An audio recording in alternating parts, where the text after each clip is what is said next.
what's going on YouTube? It is hot as a bitch out here. I'm not saying the bitch is hot, but you know. Okay. I really don't have anything specific that I want to talk about. I just wanted to come on here because I haven't been on in a while. I do actually have a paper.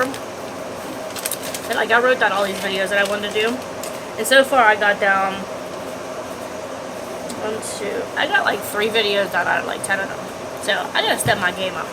But anyway, so alright, this is what I'm gonna talk about because it's starting to get on my nerves now because there's so many news things that are coming across my feed that's talking about the new stimulus package that's supposed to be coming out. Okay. One, keep waiting. Because they're going to take as long as they feel that's needed before anything happens. Now, let me tell you this. In June, they were supposed to be talking about this. Okay? Well, June came and went. So, now it was supposed to be July that they were talking about it, but they had a 2-week break. Okay, so they're not coming back until like almost the 3rd week of July. Okay, so now they have 15 days to get all of this stuff together and to make a decision. So I have this YouTube video that the guy that I watch, his name is Hustle Bitch, that he kind of gives all the updates on, you know, what's going on with the stimulus package and everything like that. Do I believe him? Probably. I mean, yes and no. Like I've seen it on my news feed come up that, you know, that they're in the process of doing all this, and you know, they're just kind of deciding what they want to do. Do they want to just do another $1,200 package and just make it broader to where everybody can get it? Like the last one that people got, I forget what they said it was. It was $1,200, but it was only $500 per child that was under 17 as of December 31st. So, you know, it kind of limited it because what if people had 17 and 18-year-olds that didn't work, that were still in school, they weren't entitled to anything. So now their next one, they're trying to broaden that to where it's even college kids, high school kids that are over the age of 17, as long as, I guess, you were either claimed as a dependent or, you know, whatever. It's basically, it's for everybody.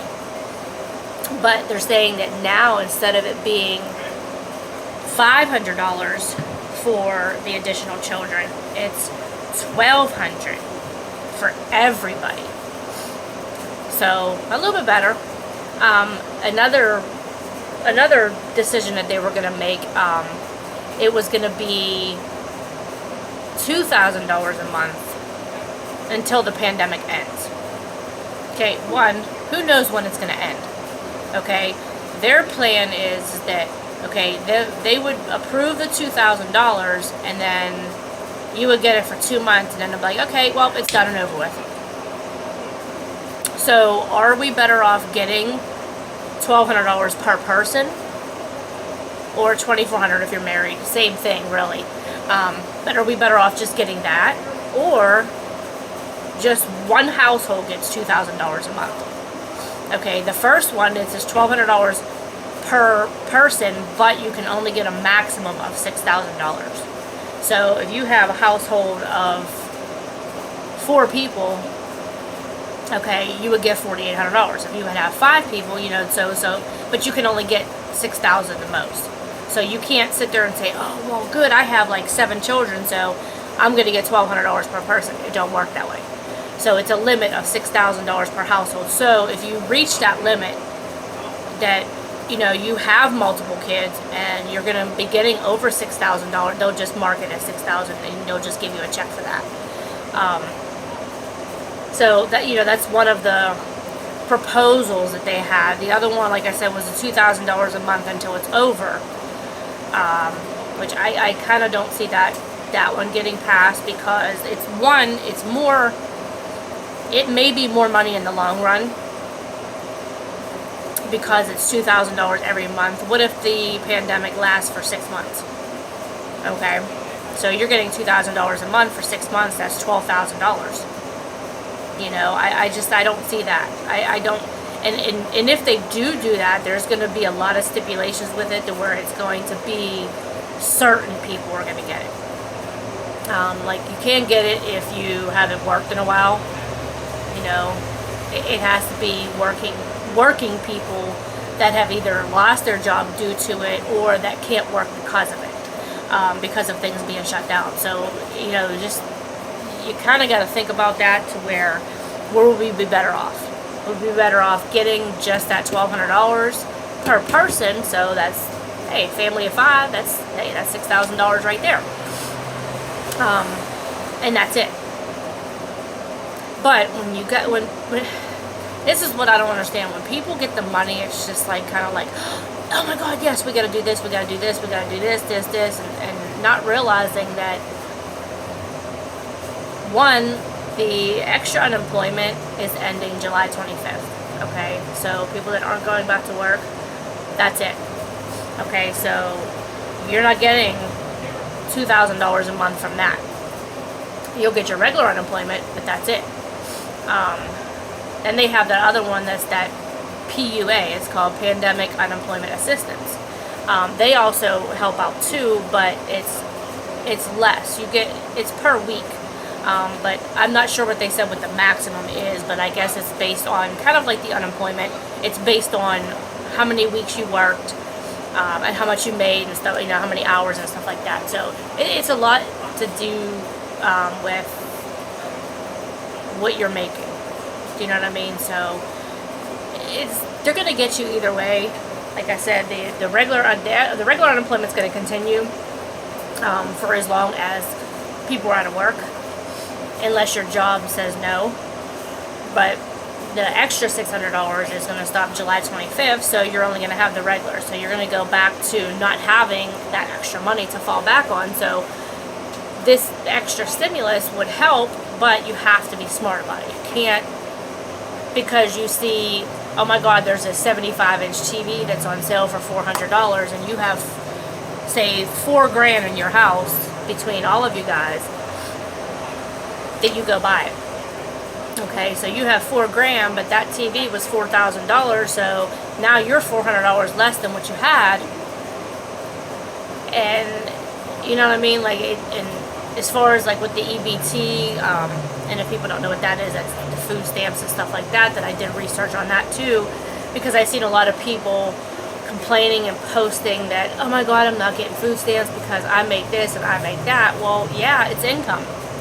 You know, to me, it's helping them realize that, hey, you have to learn how to do it without the food stamps. What if they just completely did away with food stamps and everybody had to buy food on their own? You know, and that's the bad thing, is that a lot of people are so conditioned that they have to rely on them food stamps to where if they don't get it, they snap.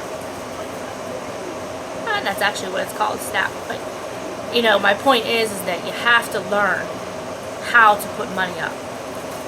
You know, for emergencies, for food, you know, for just anything in general that you wouldn't think that you would need money for, that you need it for. Okay, you have a car. Okay, you have car insurance, whether you make car payments, okay, you have that. You have your rent, you have your utilities. You know, or the case may be that you don't have utilities, you just have rent. So you kind of have to budget everything. If you say, okay, this is what we have, this is how much we normally pay a month for everything. Okay, put all of your expenses on one side, and then put what you make at the top, and then subtract everything from that and see what you have. Because once that unemployment stuff ends, you're going to get $2,000 less than what you normally would get. So you don't have that extra money to fall back on. So you guys going out there and you guys blowing all of it, do you know what I mean? And not realizing, oh shit, like, this is going to end and then I'm not going to have anything. I'm only going to have my regular employment. Well, my rent's $700 a month, plus I pay utilities or, you know, whatever it is. And your regular unemployment, you only get say every 2 weeks you file, you might only get $400 and some every 2 weeks, so that's only $800 a month where your rent's $700. Think about it. You know, if you have a big amount of money and you could put up, let's just say an example, you have $8,000. Okay, put up 6,000 of it. Use the rest of it. Whatever you want. I get it. People want to spend money. People see something on sale. People see this. I get that. I totally get it. But you have to at least put something up. Because if you don't, people, you are going to regret it. I'm telling you that right now. I've been there. I've learned. You know, you live and learn. And now you have to have money put up for anything. Anything can happen. We don't know what's going to happen with all this stuff that's going on, even though I know that it's not real. But, you know, the government put us in a situation, and, you know, Trump was nice enough to give us that first stimulus, but you have to know what to do with it. He didn't give it to you just to say, okay, here, go blow it. Okay, we're putting it right back into the economy that the government just gave to us. So we're putting it right back out there, and then what? What do you have to show for it? Not a damn thing. Okay, but some furniture, a TV, some jewelry, you know. The only thing I can say that is beneficial is if you don't have a car and you had money and you bought a car, okay, fine, because then you can get where you need to go. Okay, but you have to have the money for car insurance. You have to have the money for a car payment if you make the car payment. You have to have money for if something happens to the car. You need gas in your car. So there's a lot of things that you have to think about that, you know, like my parents always just say, oh, wait till you get older. Wait till you get older. You're going to see, you know, what it's like. Welcome to the real world and all this other stuff, you know. So I totally get it. And, you know, I do see what my parents were talking about, that, you know, you can't play around when it comes to making sure that you can live right and you can live safe and have a place, you know, to stay, some food to eat. And, you know, I'm not saying that you have to sit there and have luxurious meals and stuff like that, because it's not like that. As long as you can have food in your stomach and shelter and, you know, whatever you need for your kids or your baby or anything like that, then you're fine. You know, you shouldn't need anything else. You don't have to go to Wendy's and McDonald's and all them places every single day just to be happy. You have a house, you have food you could cook on your stove. So you going out and blowing your money is not doing you any good. So, but yeah, so I'm going to end it on that, because I know some people might be like, well, I deserve this money and I deserve this and I get it. Everybody deserves it, but everybody don't get it. Everybody don't get that stimulus, or didn't get it. Everybody don't get food stamps like other people do. So, you know, us as people, we have to learn how to manage all of our money for, you know, the people that don't get the EBT, like us, and, you know, like you or me, you know, that don't get any kind of assistance or anything like that, that we have to be able to put money up, you know, because you never know. So I'm going to get out of here. It's your girl D-Eyes. I want to thank everybody for watching this video, and I apologize for it being long. I didn't expect it to be that, but once I got to talking, more things came to mind, so I just kept going. But I love all of you guys. Please, if you can, like this video. Subscribe to my channel if you aren't already subscribed. Hit the bell for notifications. That way you can see whenever I do more videos. And you can even share my video. If you think that somebody else would want to watch it, somebody else would be interested in watching it, please share my video. Give it a thumbs up, and I will see you guys later. I love you.